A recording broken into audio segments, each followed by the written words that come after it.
Alright, this is episode 13 of PGM GolfCast, and I'm here with Jackie Smith. She's a member of the Cal U women's golf team. How you doing today? Hi, thanks for having me. I'm doing pretty good. It's How are been you? fun.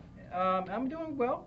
I've wanted to have you on the show for a while. It just hasn't worked out yet, so I'm glad I got you on. So how did you get involved with the game of golf? My brothers always played when I was younger. They're a couple years older than me, so they played, and I just watched them play, and I was like, I wanted to do what they wanted to do. Awesome. And then as growing up, it was just playing with them for fun, and then my junior year of high school, I was like, I want to play on the team. Now, how did you pick Cal? What was the process from going from your high school to Cal? So all throughout the years, it was always like I always wanted to play soccer in college, and my good friend on my high school team, she was looking at Cal. At the time, I was like still like I really wanted to play soccer, but I was like, you know what? Like let me email the coaches, and I emailed Coach Coughlin. He got back to me right away. Came up and looked at the school, and I fell in love with it. I absolutely loved it. I went a couple other places, and What other places did you go to? I talked to Clarion, but I went to the campus, and the campus just wasn't for me. And then I just looked at a couple other schools. I wasn't really talking to a whole lot of coaches, but I was emailing coaches for soccer. But I was emailing Point Park for soccer. I looked at Gannon, a couple other schools, but just like I said, like I came to Cal, to Slippery Rock too. And I looked at Cal, I was here, and I was just like, you know what, I see myself here for the next couple of years. I was like, you know what, I want to play golf too. And here I am. That's awesome. Now, the first time I met you, it was at Nemacola Woodlands Resort. You came down for the opening of Topgolf. You were really quiet then. It was funny to see. I was like, man, this is going to be an interesting semester seeing her. And then you were so lively in here. I love it. You're so lively. I was so nervous. That was the first time, I got together with Coach Coughlin and Coach Kyle. Actually, they kind of play with them, got to play with you and along with Grant. And I was just so nervous. I was like, I didn't want to be the worst one there, even though I knew I was going to be. No, you weren't. You were not as bad as me. But I had a lot of fun, and after I get to know someone, after the first day of meeting them, it's gotta awesome. Talk. Yeah, I want to be quiet. I love the fact the cookies that you bring in here. You share a lot of sweets with a lot of people in the facility. Do you make all those cookies, or do you buy them? My mom makes them. Oh, I make okay. I make them sometimes, but my mom makes the ones. Like my mom makes butter cookies, and everyone just goes after them. You're making me fat here.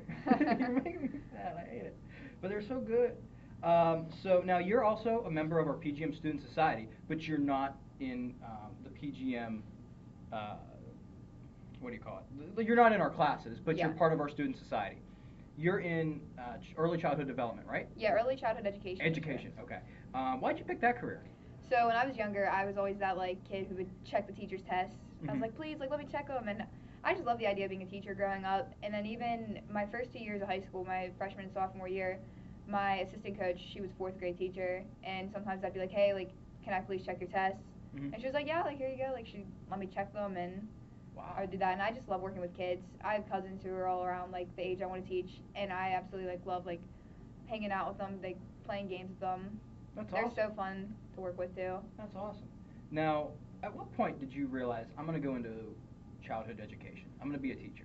Or did you always kind of instinctively know that's where I'm going to I always kind of knew that. When I was in second grade, we wrote books, for just a little project in class.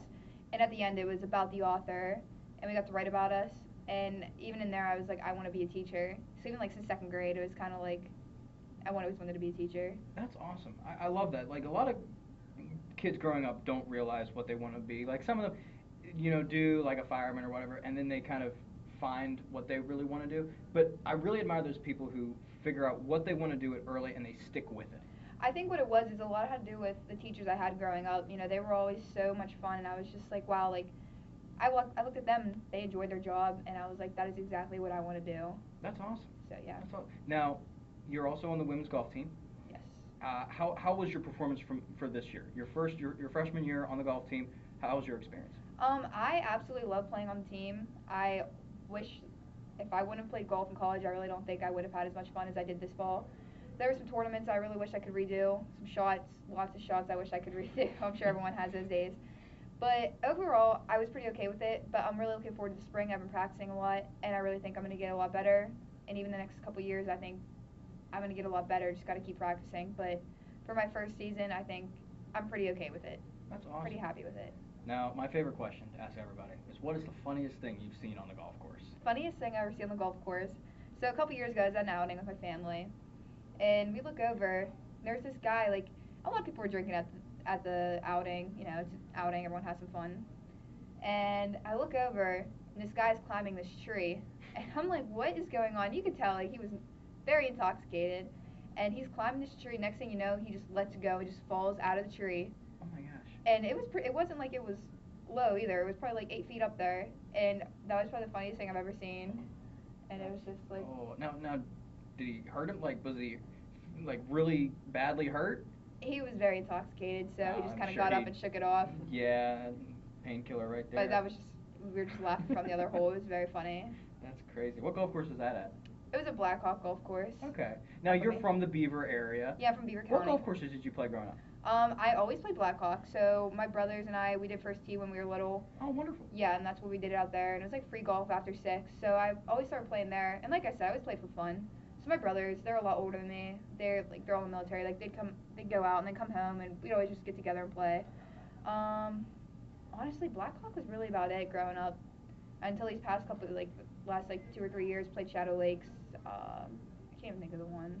Just a couple different ones around the area. Mhm. Just practicing. That's awesome. Now, how do you get ready? What is your preparation schedule for like getting ready for a tournament? So High level tournament, and what do you do to prepare yourself? Um, Equipment wise, physically wise, mentally wise. what I do is I don't like to think about it too much because then I just gets in my head. I get really nervous. I don't like to be nervous. I don't think anybody does. But when I go to the driving range, I always like to start off with the driving range first, and I will just start from the sand wedge and go up, hit like 2 or 3 shots at the sand wedge. Just make sure I'm hitting at least consistent. Maybe have 1 bad shot, but if I have 3, we're good. If I have say like 3 bad shots and 1 good shot, like I'm gonna keep with the sand wedge until I get a couple good ones, until I get a little bit more consistent. I do that with every club up into the driver. I try not to hit too many, but driver I probably hit a couple more just because don't hit your driver good, you're in a bad position. But Mhm. I do that, and then I go over to the putting green and I putt a little bit, and then I chip, and then it's game time. That's awesome. That's awesome. Now, what do you think you've done differently with your game that would help other players, future players on the golf team or current players right now? Honestly, I think it's just the mental state. Like you got to stay positive. Mhm. If you have a bad shot, just shake it off. There's gonna be the next shot. If it goes out of bounds, look, it's kind of a It is blessing in what- disguise. You get a yeah. reshot from there, but I mean, in the end, you just have to stay positive, and that's what I think sometimes like that helps me out a lot more than like I watch girls. They get frustrated, they throw a little tiny hissy fit, but like you just have to stay positive because if you get down on yourself, the next shot's gonna be bad. The next one after that's gonna be even worse, and it just keeps going downhill. You stay positive. All right, you could always be in a worse position. Yeah. You hit a ball behind the tree. All right, well, let's just say you could be out of bounds. Yeah. You hit a ball out of bounds. Always be worse. You could always have Absolutely love that. hit 3 out of bounds. Love that mental that mindset. That's extremely helpful with other people in the industry because I see a lot of people getting so angry on the golf course and then they just all of a sudden they quit and they walk back to the clubhouse. It's like, well, finish Exactly. off and just play and be positive. Exactly. You know? I have those days too where I'm just like, you know what, like I have to step away. Yeah. I think everybody does, but Now, gotta love it. I heard this in actually a job interview. This one question, and I really admire it. What is with this day and age of social media and everything? How do you unplug? How do you just get away from the phone? Oh my gosh, I don't even know if I can answer that one. I am always on my phone 24/7. I'm sure anybody who sees me, they'll see me on my phone. Like I said, sometimes I'm very addicted to Snapchat. Love Snapchat. I'm always on it, but every once in a while I will go and just delete the app for even like an hour or 2. Oh, that's And that smart. helps me put my phone away. The other day, this is the first time I've probably ever done this. I have an Apple Watch, and my whole like Apple Watch reset because I have not updated it in a couple years. So not a couple years, like 8 months. Anyways, my Apple started completely like just like everything on it erased. So I had to reset it. I was updating for a couple hours, and I had to leave my phone next to my watch, and I had to leave my watch plugged in. So for a couple hours the other day, glad to say I left my phone in my room, and I stepped away. And honestly, like, it makes a difference. I never realized like I can do it. I just have to put my mind to it. But I'm Yeah. always on my phone. Yeah, I think everybody is. It's hard for me to step away from my phone. Just not Yeah. not only just social media, but just I'm afraid I'm going to get an email from something and something's wrong or Exactly, like whatever. parents call you. Yeah. Yeah. That's. Well, I appreciate you being on the GolfCast. Yeah, thanks This for is having episode me. 13. I really appreciate it, and I appreciate you guys for listening. And I'll see you next week.